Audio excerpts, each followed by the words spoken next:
कबीर हरि के नाम बिन राजा रा सब होए, माटी लदे कुम्हार के तो घास न नीरे कोई।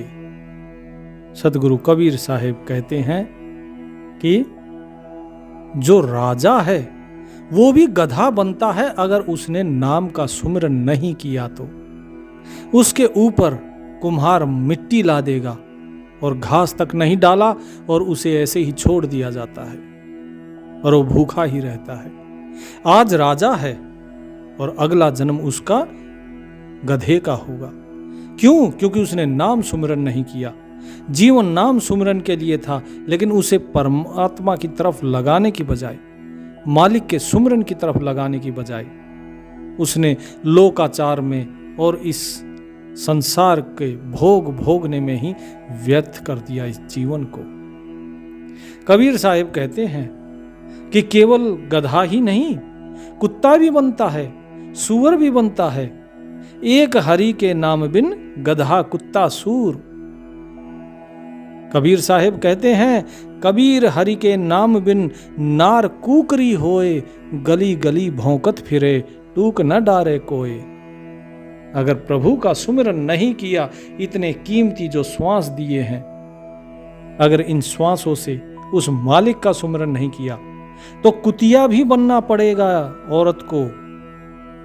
ये साहिब स्पष्ट कह रहे हैं। फिर भौंकते रहना गली में खड़े होके, कभी इस दरवाजे पर जाना एक एक टुकड़े के लिए, कभी उस दरवाजे पर, कहीं मिल गया तो मिल गया, नहीं तो कोई टुकड़ा भी नहीं डालेगा। ये हालत होगी यदि कोई परमात्मा की आधीनी नहीं करता है तो। सत्संग कोई ऐसा नहीं है कि सत्संग केवल उस परमात्मा को प्राप्त करने के लिए किया जाता है। परमात्मा को प्राप्त करना तो सत्संग का परम लक्ष्य है। सबसे परम लक्ष्य, सबसे उत्तम लक्ष्य, अंतिम लक्ष्य। उससे पहले आत्मविश्लेषण, आत्म साक्षात्कार ये आता है। और जो व्यक्ति इस रास्ते पर नहीं चलना चाहता, सत्संग उसके लिए भी जरूरी है। अक्सर लोग सोचते हैं कि भाई सत्संग तो सिर्फ ये भजन बंदगी के लिए होता है। सांसारिक लोगों को सत्संग से क्या मतलब, क्या लाभ है, क्या काम है? कुछ नहीं। लेकिन वो गलत हैं। सांसारिक जीवन के लिए भी, लौकिक जीवन के लिए भी सत्संग बहुत जरूरी है। सत्संग के अंदर व्यक्ति बैठता है, प्रेम सीखता है। जब तक व्यक्ति के हृदय में प्रेम नहीं होगा, बताइए उसे सुख कहां से मिलेगा? जब तक व्यक्ति के अंदर ईर्ष्या, क्रोध, द्वेष ये रहेगा तो उसे सुख कहां से मिलेगा? वो तो केवल जलता भुनता ही रहेगा। तो सत्संग ऐसा नहीं है कि केवल परमात्मा को प्राप्त करने का ही साधन है। सत्संग बच्चों को संस्कार सिखाता है। सत्संग एक दूसरे के प्रति प्रेम पैदा करता है। सत्संग क्रोध को नियंत्रित करता है। सत्संग लालच से बचाता है। सत्संग मोह में फंसने से बचाता है। सत्संग सही और गलत की व्याख्या करता है। सत्संग विवेक पैदा करता है। सत्संग परमात्मा की प्राप्ति कराता है। सत्संग हर जीवन के मोड़ पर आपका साथ देता है। सत्संग आपको बड़ी से बड़ी मुसीबत से बचाता है। सत्संग आपको कुसंग से होने वाली जो भी आपके पाप कर्म फल हैं उनसे बचाता है। सत्संग आपके पुराने जन्मों में किए हुए बुरे से बुरे कर्म का जो फल है उसको भी घटाकर छोटे से छोटा कर देता है। जो कर्म फल आपको तलवार का घाव दे सकता है, उसे केवल एक कांटे के छोटी सी चोट में बदल देता है। यह सत्संग की महानता है। सत्संग आपको धैर्य सिखाता है। सत्संग आपको सील सिखाता है। सत्संग आपके अंदर क्षमा भाव पैदा करता है। सत्संग माता पिता की सेवा करने में आपको सामर्थ्य बनाता है। सत्संग आपको अंदर से आनंद देता है। सत्संग आपको हंसमुख रखता है। सत्संग बच्चों के प्रति प्रेम सिखाता है। सत्संग आपके अपनों को आपके पास रखता है। यदि ये सत्संग ना हो तो क्रोध, ईर्ष्या, द्वेष, व्यभिचार ऐसी चीजों में लिप्त हुआ व्यक्ति, जरा बताइए क्या सुखी रह सकता है? लोग भागते दौड़ते हैं इधर उधर। आज के संसार में जहां पर व्यक्ति इतना ज़्यादा स्ट्रेस तनाव के अंदर रहता है, वहाँ पे केवल और केवल सत्संग ही एक ऐसा माध्यम है जो आपको इस तनाव से दूर कर सकता है। जो आजकल बोलते हैं ना मोटिवेशनल स्पीकर, उनके पास लोग जाते हैं, पैसे देके उनकी क्लास अटेंड करते हैं, वो भी तो इस सत्संग से जुड़ी ही कहानियां आपको बताते हैं, यही चीजें समझाते हैं और कुछ नहीं। केवल उनके कपड़े अलग होते हैं, वो कुर्ते पजामे की जगह पैंट कोट पहनते हैं, धोती कुर्ते की जगह वो सूट बूट में आते हैं, केवल इतना ही फर्क है। तो आपका जो सत्संग है, ये सारी चीजें आपके मन पर निर्भर करते हैं, आप किस चीज को जानते हैं। तो जैसे कि शुरू में कहा कि नाम सुमिरन करो, ये नाम सुमिरन ही है जो आपके मन को वश में करेगा और जो आपको सत्संग में लगाएगा, और आप जीवन के हर आनंद और सफलता की हर ऊंचाई को छू पाएंगे। केवल इस सत्संग से, इस सत्संग के बिना कुछ नहीं हो सकता। सत्संग के बिना आज देखिए किस प्रकार परिवार टूट रहे हैं, सत्संग के लिए कारण ही आज, क्योंकि सत्संग नहीं है लोगों के जीवन में, तो लोगों को यही नहीं पता है कि उनका धर्म क्या है, उनका आचरण क्या है, उनके जीवन में सहनशीलता नाम की कोई चीज नहीं बची है। तलाक के केस बढ़ते जा रहे हैं, कहीं माता पिता की सेवा नहीं कर रहे बच्चे, माता पिता कहीं क्रोध में भरे हुए हैं, अनेकों अनेक जगह हिंसा द्वेष नफरत, इसकी हर जगह आपको खबर मिल जाएगी। कहीं पत्नी ने प्रेमी के साथ मिलकर पति को मार दिया, ड्रम में भर के ऊपर सीमेंट भर दी, तो कहीं पति ने अपनी पत्नी को मार दिया। ये सब हिंसा की वारदातें क्यों? क्योंकि सत्संग जीवन से लुप्त हो गया, और ये सत्य है। कबीर साहिब ने जो मैंने शुरू के 2 दोहे पढ़े, उसमें क्या बताया? नाम सुमरन। ये नाम सुमरन सत्संग का ही एक अंग है। यदि इतना कर लिया तो आपका जीवन बदल जाएगा। अब लोग कहेंगे कि जी नाम सुमरन, ये मन लगता नहीं नाम सुमरन में। बिल्कुल सही बात है, मन नहीं लगता नाम सुमरन में, क्योंकि ये मन तो कुत्ते के समान है। ये मन कुत्ते के समान है, लेकिन ये भी याद रखिए कि ये मन आपका मालिक नहीं है, आप इसके मालिक हो। आप इस कुत्ते के मालिक हो तो इसे अपने वश में रखो। आप इसके वश में क्यों होते हैं? एक बार मैं अपने गुरुजी के साथ टहल रहा था, तो हमारे आगे आगे एक व्यक्ति अपने कुत्ते को घुमा रहा था। मैंने गुरुजी से प्रश्न किया कि ये जो मन है ये वश में क्यों नहीं होता? तो गुरुजी ने कहा कि मन भी वश में होता है यदि तरीका सही हो तो मैंने पूछा तरीका सही हो तो इसका मतलब? गुरुजी ने कहा कि समझ लो आगे चल रहा ये कुत्ता तुम्हारा मन है और इसका मालिक समझो कि तुम हो।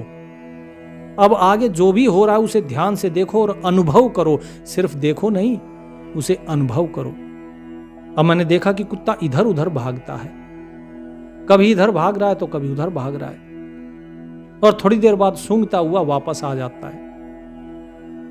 मैंने पूछा मां गुरुजी ये कुत्ता अपने मालिक के साथ नहीं चल रहा, ये उसकी बात नहीं मान रहा, ये उधर उधर भागता है।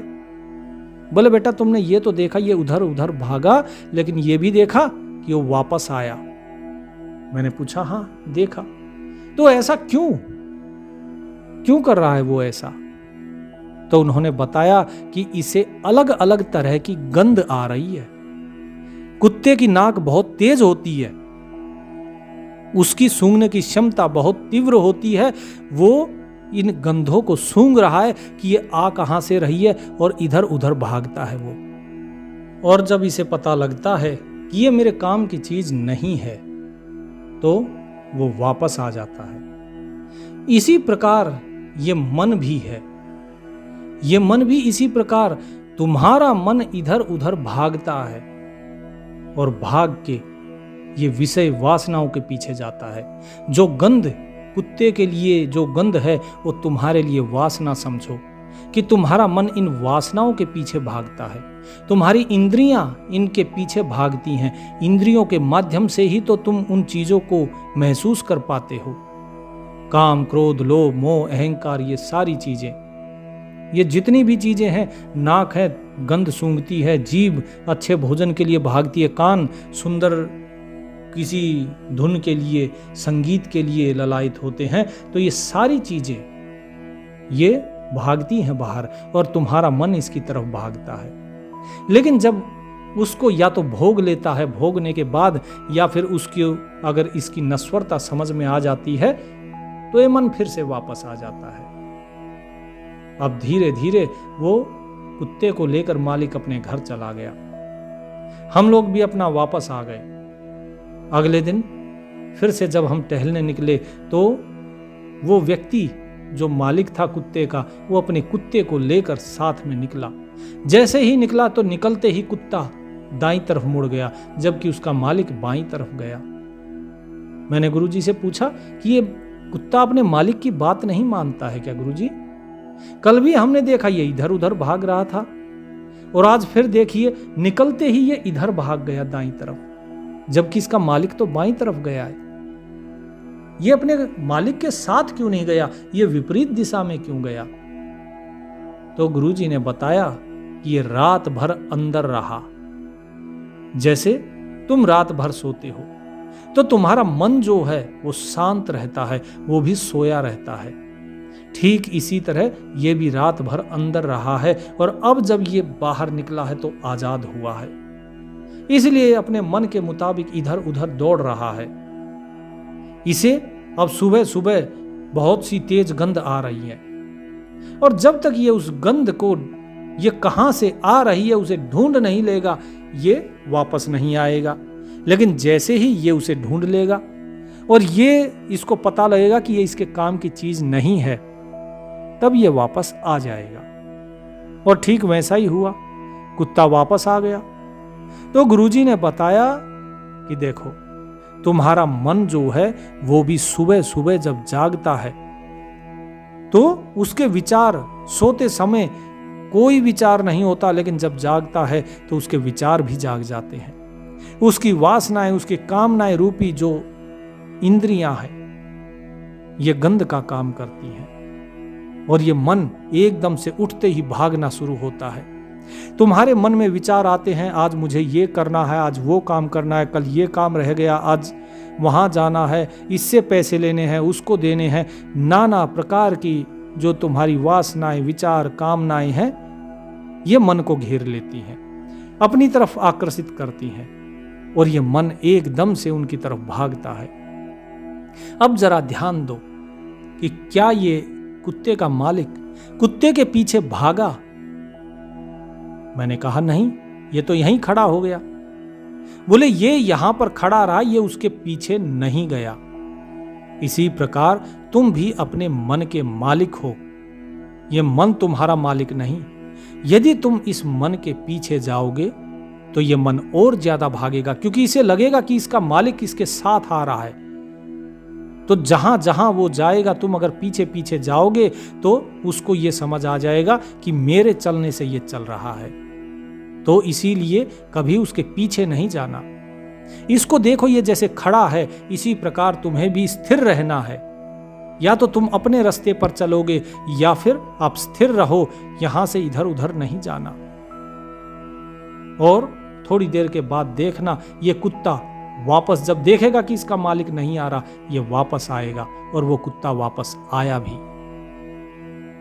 मेरे गुरुजी ने कहा कि जिस प्रकार ये कुत्ता वापस आया है, इसी प्रकार जब तुम अपने मन के पीछे नहीं भागोगे, उस मन की तरफ ध्यान नहीं दोगे कि मन कहाँ जा रहा है, विचार जो उसके अंदर उठ रहे हैं वो कौन से विचार है, क्या विचार है, जब उन विचारों की तरफ ध्यान नहीं दोगे तो तुम्हारा मन अपने आप ही उन विचारों को त्याग कर फिर तुम्हारे अनुसरण करना शुरू कर देगा। जैसे तुम चलना चाहोगे वैसे चलना शुरू कर देगा। लेकिन अब मन में और एक प्रश्न उठा, और वो प्रश्न ये था कि जिस प्रकार कुत्ता वापस आ गया अपने मालिक के पास, अब वो मालिक के साथ चलने तो लगा, लेकिन फिर भी वो इधर उधर भाग रहा था। तो मैंने पूछा कि गुरुजी, क्या हमारा मन भी फिर इधर उधर भागता ही चलेगा जैसे ही कुत्ता भाग रहा है? तो गुरुजी ने कहा कि तुम ये मत देखो कि कुत्ता इधर उधर भाग रहा है। अगर तुम कुत्ते के इधर उधर भागने पर अगर ध्यान दोगे तो फिर तुम उसी की तरफ ध्यान रहेगा तुम्हारा, तुम अपने मंजिल की तरफ नहीं चल पाओगे। उस कुत्ते को तुम्हारा अनुसरण करना है, जैसे कुत्ता अपने मालिक का अनुसरण कर रहा है, इसी प्रकार तुम्हारे मन को तुम्हारा अनुसरण करना है। तुम्हारा मन इधर उधर भागेगा, तुम अपने जो विचार हैं उन विचारों की तरफ ध्यान मत दो। जो तुम्हारा दृढ़ निश्चय है तुम उधर ही चलो, मन अपने आप इधर उधर भागता हुआ भी केवल तुम्हारे ही पीछे चलेगा।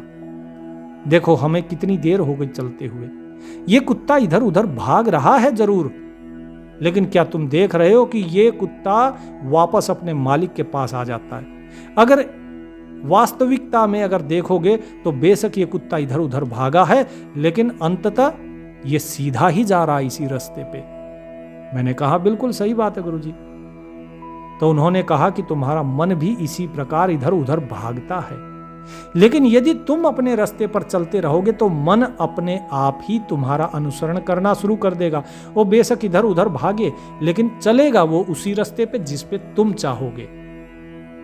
बस यही काम तुम्हें करना है कि मन के पीछे मत भागो, क्योंकि मन तुमसे बंधा हुआ है, वो तुम्हें छोड़कर कहीं नहीं जाएगा।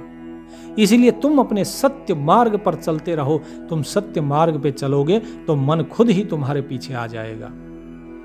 इतनी ही देर में कुछ कुत्ते भौंकते हुए उसके पास आ गए। अब भौंकते हुए उसके पास आए तो कुत्ते का जो मालिक था उसने एक डंडा उठा लिया। वो कुत्ता भी मालिक को छोड़कर उन कुत्तों पर भौंकने लगा। मालिक के हाथ में डंडा था तो उसने डांटा उसे, और जब डांटा तो वो कुत्ता वापस आ गया। उन भौंकते हुए कुत्तों को छोड़कर वापस आ गया। बीच बीच में भौंक रहा था, लेकिन चल मालिक के साथ रहा था। मैंने पूछा कि गुरुजी ये चीज समझ में नहीं आई, इस चीज का विस्तार से बताइए कि ये क्या हुआ। तो गुरुजी ने कहा कि जब तुम अपनी कामनाओं, अपनी वासनाओं से जब मुक्त होकर चलना चाहते हो, जब तुम अपनी इंद्रियों को अपने वश में करना चाहते हो, तो बहुत से ऐसे लोग आएंगे जो इंद्रियों के वश में होंगे।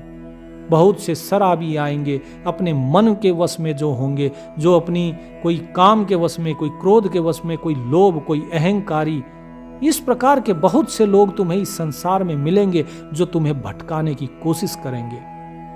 यदि तुमने उनकी संगति करी तो उनके साथ झगड़ते रह जाओगे, लड़ते रह जाओगे, और तुम्हारा मन उसी में ही लग जाएगा। फिर तुम संत मार्ग पे नहीं चल पाओगे। कबीर साहिब कहते हैं, गाली से सब उपजे कलह कष्ट और मीच, हार चले सो संत हैं लाग मरे सो नीच। तो जो व्यक्ति लड़ाई झगड़े में, गाली गलोच में फंसता है, वो व्यक्ति नीच होता है, और जो उसको त्याग कर चला जाता है, जो गाली गलोच कलह से दूर हो जाता है, वो संत है। वही कार्य इस कुत्ते के मालिक ने किया। इसने डंडा उठाया, इसने उन कुत्तों को ना डांट के अपने कुत्ते को डांटा, क्योंकि यदि ये उन कुत्तों को डांटता तो जो इसका कुत्ता है वो उनके और पीछे भागता, क्योंकि उसे सपोर्ट मिल जाता इस मालिक का। लेकिन अब इसने अपने को ही डांट दिया तो वे कुत्ते भौंकते रह जाएंगे, लेकिन ये कुत्ता अपने मालिक के साथ चल रहा है। इनका समय बचा, इनके मन को शांति रही। तुम यदि किसी के साथ झगड़ोगे तो तुम्हारा मन अशांत हो जाएगा, तुम्हारे मन में ईर्ष्या होगी उस व्यक्ति के प्रति, उन लोगों के प्रति जिनसे तुम झगड़े हो। लेकिन यदि छोड़कर चल दोगे तो मन में शांति रहेगी और सही मार्ग पे, संत मार्ग पे तुम आराम से चल सकते हो। लेकिन मैंने फिर पूछा कि गुरुजी वो तो बात सही है, लेकिन इस व्यक्ति ने ये डंडा क्यों उठाया, इस डंडे का क्या तात्पर्य है? तो गुरुजी ने समझाया कि डंडा है ज्ञान और भय का। भय का डंडा? भय का डंडा कैसे? ज्ञान का तो समझ में आ गया। बोले तुम ज्ञान का भी नहीं समझे हो।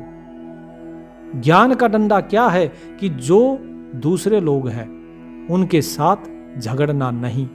सबके अंदर वही परमात्मा का निवास है, तो फिर किसके साथ बहस कर रहे हो, किसके साथ झगड़ना है? फिर क्या परमात्मा के साथ? जो तुम्हारे साथ बहस करना चाह रहे हैं, लड़ना चाह रहे हैं, झगड़ना चाह रहे हैं, जो तुम्हें गिराकर अपने जैसा बनाना चाह रहे हैं, तुम उनके साथ जब बहस करोगे तो तुम उन्हीं जैसे हो जाओगे। लेकिन जिस व्यक्ति को यह ज्ञान है कि सबके अंदर परमात्मा है, जिसके अंदर यह विवेक है कि सबके अंदर परमात्मा है, वो भला उससे कैसे लड़ेगा? इसीलिए ऐसे लोगों की उपेक्षा करो, क्योंकि उनके अंदर यह विवेक नहीं है कि जिससे वो झगड़ने आ रहे हैं उसमें भी परमात्मा है। लेकिन तुम्हारे अंदर तो है। तो अपने विवेक की जो है यहां पर सहायता लो और उन लोगों की उपेक्षा करो। ये है वो ज्ञान। मैंने पूछा दूसरा डंडा भय का क्या है? कि जब व्यक्ति समझाने से नहीं समझता है, जिस प्रकार ये कुत्ता है, ये पशु है, इसके अंदर उतना विवेक नहीं है, लेकिन ये डंडे की भाषा समझता है। इसी प्रकार ये जो मनुष्य है, ये मनुष्य कई बार नहीं समझता है, ना समझाने से समझता है, ना लालच से समझता है, ना ही इसको किसी और प्रकार से समझाया जाता है। तो अंत डंडा जो वो है भय, अंतिम डंडा है ये भय। और ये भय है काल। ये काल ऐसा नहीं है कि तुम्हारा अनिष्ट करने के लिए, नहीं, ये काल भय दिखाता है तुम्हें कि तुम्हारी मृत्यु नजदीक आ रही है। यदि तुम अपने आप को अभी नहीं संभालोगे तो फिर समय नहीं है, फिर तुम्हें अलग अलग योनियों में जाना पड़ेगा। तो ये काल बहुत महत्वपूर्ण है व्यक्ति के उत्थान के लिए। तुम्हें लगता है कि ये काल तुम्हारा अहित करेगा? नहीं, काल से कभी घबराना नहीं। घबराओ सिर्फ एक ही चीज से, वो है तुम्हारा कर्म, और किसी चीज से नहीं। ये सारा संसार जो है, काल का केवल एक ही कार्य है, सीमित करना है। ये जो खेल है, ये सारा खेल सीमित है, इसका एक समय सीमा है। यदि इसकी समय सीमा ना होगी तो क्या तुम मुक्ति के लिए प्रयत्न करोगे? नहीं करोगे। यदि तुम्हारे कर्म का कर्म फल दे के दंड अगर तुम्हें नहीं दिया जाएगा तो क्या तुम बुरे कर्म करने से बाज आओगे? नहीं आओगे। यदि तुम्हें काम, क्रोध, लोभ, मोह, अहंकार इनका दंड अगर नहीं दिया जाएगा तो क्या तुम किसी के ऊपर क्रोध करने से या अपनी वासनाओं की तृप्ति से या असंतोष से, लालच से, इससे बाज आओगे? नहीं आओगे। तो ये काल तुम्हें बताता है कि तुम्हारे पास इतना समय सीमित रह गया, जल्दी करो, तुम्हारी बारी आ रही है। उस मृत्यु का भय ये तुम्हें दिखाता है। तब व्यक्ति परमार्थ की तरफ चलता है। कबीर साहब कहते थे, हम चाले थे सुख को, बीच में मिलिया दुख, और जाहु सुख घर आपने, मैं जानूं और दुख। कि हम तो सुख की प्राप्ति के लिए चले थे। हम सोच रहे थे कि हम सुख को प्राप्त करेंगे, लेकिन बीच में हमें दुख मिल गया। और जब दुख मिल गया तो भाई सुख, तुम जाओ अपने घर। क्योंकि हम तो चाहते थे कि हमें सुख मिले, लेकिन परमात्मा ने दुख दिया, और हम तो उसी में राजी हैं जिसमें परमात्मा की रजा है। राजी हैं हम उसी में जिसमें तेरी रजा है। यूं भी वाह वाह है और ऊं भी वाह वाह है। तो भाई हम तो राजी हैं परमात्मा की इस रजा में। तो तुम जाओ, अगर परमात्मा मुझे दुख देना चाहता है तो शायद इस दुख से ही मेरा कल्याण है। तुम जाओ, अब मैं जानूं और मेरा दुख जाने, हम आपस में कर लेंगे जो करना है। तो ये कबीर साहब समझाते हैं कि दुख में सुमिरन सब करें, सुख में करे ना कोई, जो सुख में सुमिरन करे तो दुख काहे को होए। कि भाई सुख में सुमिरन कर लो तो दुख होगा ही नहीं। लेकिन यदि तुम सुख में भी सुमिरन नहीं करोगे तो अंततः तुम्हें फिर दुख देना ही पड़ेगा। वो परमात्मा तुम्हें दुख देता है कि अब तो सुमिरन करेगा, और फिर आदमी सुमिरन करता है, फिर कहता है हे भगवान उठा ले, हे भगवान उठा ले, अब कष्ट सहा नहीं जाता। तो परमात्मा कहता है मैं क्यों उठाऊं भाई, सारी जवानी सारा समय तो तूने दे दिया संसार को। अब जो तेरे यारे प्यारे थे, जिनके आज तक तुमने सुमिरन किया, जिसके पीछे तू आज तक लगा रहा, उनको बोल, वो उठाएंगे। भाई जिससे तुम प्रेम करोगे तुम्हें उसी की प्राप्ति होगी। रामायण में स्पष्ट लिखा है, जेहि कर जेहि पर, जेहि के जेहि पर सत्य स्नेहु, सोते ही मिले न कछु संदेहु। कि जिसका जिस पर सत्य प्रेम होता है उसको केवल वही मिलता है, दूसरी और कोई चीज नहीं। यदि आपका प्रेम लोभ में है तो आपको परमात्मा की प्राप्ति नहीं होगी, आपको केवल लोभ की ही प्राप्ति होगी। धन चाहिए तो परमात्मा धन देगा। सत्य मार्ग पे चलो, उस परमात्मा से मांगो धन, वो तुम्हें धन ही देगा। फिर परमात्मा को भूल जाओ। तुम्हें काम चाहिए तो तुम्हें स्त्री सुख ही मिलेगा, परमात्मा से मांगो, वो देगा तुम्हें, लेकिन तुम्हें फिर परमात्मा की प्राप्ति नहीं होगी। जिस रास्ते पे तुम चलना चाहोगे तुम्हें वही रास्ता मिलेगा, और उस फल को भी भोगने को तैयार रहो, क्योंकि जो कर्म तुम मांगने जा रहे हो उसका जो कर्म फल है वही मिलेगा। सत्संग के मार्ग पे चल के तुम परमात्मा को प्राप्त करोगे, सत्य मार्ग पे चल के तुम सुख को प्राप्त करोगे। लेकिन अन्याय, अधर्म, लालच, मोह, इन सब के रास्ते पर चल के तो उनके द्वारा जनित केवल जो दुख है उसे ही तो प्राप्त करोगे। जो मांगोगे वो मिलेगा, लेकिन सत्य अपने हृदय से मांगो, सत्य हृदय से मांगो। जो चाहोगे परमात्मा वही देगा। ये सारी सृष्टि केवल तुम्हारे लिए बनाई है उस परमात्मा ने, क्योंकि उसे पता था इसे भोजन चाहिएगा, तो उसने वृक्ष बनाए, अनाज उगाया। उसे पता था तुम्हें छांव चाहिए तो छायादार वृक्ष बनाए। उसे पता था कि इसे आग जलाने के लिए लकड़ी चाहिए तो पेड़ों की एक उम्र बनाई, उसे सुखाया भी। उसे पता था कि यह मनुष्य गंदगी फैलाएगा तो उस गंदगी को साफ करने के लिए सूअर बनाया। उसे पता था बोझा ढोने के लिए उसने गधा बनाया। सब कुछ तो बनाया। तुम्हारी देख रेख करने के लिए, वफादारी के लिए कुत्ता बनाया। तो हर चीज उस परमात्मा ने तुम्हारे लिए ही बनाई है। इसीलिए यदि कुछ मांगोगे उस परमात्मा से सच्चे दिल से, वो जरूर देगा। लेकिन याद रखना, ये सृष्टि गुण दोषमयी है। यदि सृष्टि की चीज मांगोगे तो गुण के साथ दोष भी मिलेगा। रुपए में हेड होता है और टेल भी होता है। चित्त और पट दोनों पक्ष होते हैं एक सिक्के के अंदर। तो यदि चित्त चाहिए तो पट भी साथ में आएगा, नहीं तो उस रुपए की कोई कीमत नहीं है। तो इसीलिए इस चीज को समझ लो कि आपको जो चाहिए वो मिलेगा, लेकिन सच्चे हृदय से। तो इसीलिए अपने मन को सच्चे मन से अपना मांगो जो मांगना है, लेकिन इस मन को अपने वश में करने के बाद। लेकिन यदि ये मन तुम्हारे वश में ही नहीं है तो फिर तो भगवान ही मालिक है। तो ये जो दंड है, ये वो डंडा था जो उस मालिक ने उठाया, और उसके डंडे को देखने के बाद क्या किया? कुत्ता वापस अपने मालिक के साथ हो लिया। तो ये जो डंडा है भय का और ज्ञान का, इस डंडे से तुम वश में कर सकते हो उस कुत्ते को। अब अगले दिन वही मालिक अपने कुत्ते को पट्टा बांध कर लेकर चलता है, और कुत्ता एकदम शांत चलता है, ना इधर भाग रहा ना उधर भाग रहा है। एक हाथ में डंडा है मालिक के, दूसरे हाथ में पट्टा है। मैंने पूछा, गुरुजी ये क्या है, ये माजरा क्या है? तो गुरुजी ने बताया कि बेटा, ये कुत्ता आज आधीनी में है, आज ये आधीनी भी है, आज इसके ऊपर ज्ञान का डंडा भी है, आज इसके ऊपर भय का डंडा भी है। इसीलिए ये भय के कारण सीधा चल रहा है, ये पट्टे से बांधा हुआ है, इसीलिए ये इधर उधर नहीं दौड़ सकता। इसी प्रकार तुम्हें भी अपने मन को ज्ञान का और जो भय का डंडा है वो दिखाना है, तो तुम्हारा मन तुम्हारे काबू में रहेगा, तुम्हारे वश में रहेगा। यदि तुम इसको अपने पट्टे में रखते हो, बांध कर रखते हो मन को अपने से, तो ये कहीं नहीं भाग सकता।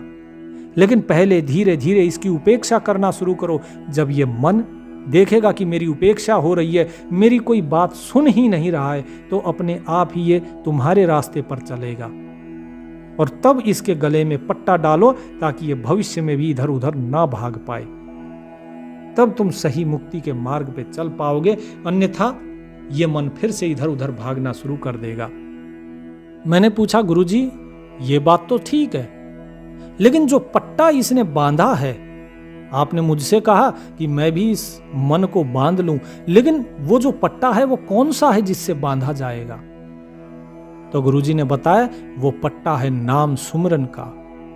क्योंकि जब तुम लगातार नाम सुमरन का पट्टा गले में बांधोगे उसके, तो और कोई विचार मन में आएगा ही नहीं। तुम्हारा ध्यान भी श्वासों में रहेगा। तुम्हारा श्वास जो है उस श्वास में नाम जपने में लो लगेगी, तो तुम्हारे मन को इधर उधर विचार करने की फुर्सत ही नहीं मिलेगी। और एक बार तुम्हारा मन इस नाम में रम गया तो उसके बाद फिर तुम इस पट्टे को जब खोल भी दोगे, अर्थात नाम सुमिरन छोड़ भी दोगे, तो तुम पार हो जाओगे। क्यों हो जाओगे? क्योंकि वो मन जो है अब वो नाम में रम चुका है। अब तुम्हें शरीर से नाम लेने की जरूरत नहीं है। तो प्यारी साध संगत जियो, आप लोगों को भी बस यही कार्य करना है जो एक मालिक अपने कुत्ते के साथ करता है। इस मन को अपना कुत्ता बना के रखो, इसके अंदर नाम सुमरन का पट्टा बांध के रखो, ज्ञान और दंड अर्थात भय, इस भय का जो है डंडा लेकर रखो, तो ये मन अपने आप सीधा चलेगा। कबीर साहिब कहते हैं, डर करनी डर परम गुरु, डर पारस डर सार, डरता रहे सो उबरे, गाफिल खावे मार। तो क्या कहते हैं कि डर करनी और डर परम गुरु, ये डर तुम्हारा परम गुरु है, और ये डर जो है ये पारस है जो तुम्हें लोहे से सोना बना देगा, और ये डर ही वो सार है जो तुम्हें उस मालिक से मिला देगा। लेकिन कब? जब डर करनी, जब तुम अपनी करनी से डरोगे तब। तो और किसी से नहीं डरना, डरना है तो केवल और केवल अपने कर्म से डरो जो तुम करनी कर रहे हो, जो क्योंकि ये संसार कर्म प्रधान है। कर्म प्रधान विश्व रचि राखा, जो जस करई तसई फल चाखा। ये कर्म प्रधान है ये संसार, ये ना भक्ति प्रधान है न ज्ञान प्रधान है, क्योंकि ज्ञान भक्ति ये सब भी कर्म ही है। तो कर्म अपना सही करो, कर्म करने से डरो कि जो कर रहा हूं इसका कर्म फल क्या होगा, तो परमात्मा की प्राप्ति तो आगे स्वयं हो जाएगी, तुम स्वयं ही पारस हो जाओगे। लेकिन जो नहीं डरा, जो अपनी करनी से नहीं डरता, वो मार खाता है, वो काल के फंदे में फंसता है। सत साहिब।